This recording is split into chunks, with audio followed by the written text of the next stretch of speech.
So అలా ఇంటికాడ bore కొడుతుందని చెప్పేసి మా ఫ్రెండ్ గారు ఫోన్ చేయగానే రప రప రప రప నేను వచ్చేసి ప్యాటికి వచ్చేసాను అనమాట. ఇక్కడ చూసినట్టయితే మనకి అన్న మాత్రం గుమగుమలాడే దోశలు వేస్తున్నాను అనమాట. సో అక్కడ వచ్చేసి మనకి ఆనియన్ దోశ, మసాలా దోశ వేస్తుండే. ఇక్కడ వచ్చేసి పెసరట్టు దోశ ఉందన్నమాట.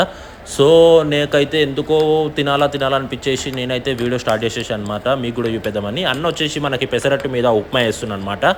సో మీకు ఎంతమందికి పెసరట్టు కానీ నార్మల్ బ్రేక్ఫాస్ట్లో మీ ఫేవరెట్ బ్రేక్ఫాస్ట్ ఏదో కింద కామెంట్ చేయండి. సో నాకు మాత్రం దోశ అంటే చాలా ఇష్టం. ఎందుకు అనంటే అది మన ఇష్టం బాయ్, ఎవరికైనా ఇష్టం ఉంటుంది కాబట్టి. సో ఇక్కడ అన్న వచ్చేసి మనకి మంచిగా దాని మీద గీ అయితే ఇస్తుండనమాట. సో నాకెందుకో ఇక్కడ వీళ్ళ మాస్క్ కానీ క్యాప్ కానీ ఇవన్నీ చూడంగానే నాకు ఎందుకో హైజీనిక్ అనిపించింది. సో టేస్ట్ కూడా బాగుంటుందని నేను ఎక్స్పీరియన్స్ చేసిన. సో చూద్దాం ఎట్లుందో. నేనైతే ఇంతవరకు ఎప్పుడు తినలే అనమాట.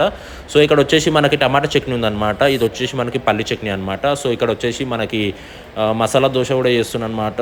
సో చూసినట్టయితే నేను ఒకటి నార్మల్ దోశ ఇంకా పెసరట్టు దోశ అయితే తీసేసుకున్నాను అనమాట. సో టేస్ట్ చూసి చెప్తే ఎట్లుంది అనేసి. మీకు కూడా కావాలంటే నాకు కింద కామెంట్ చేయండి.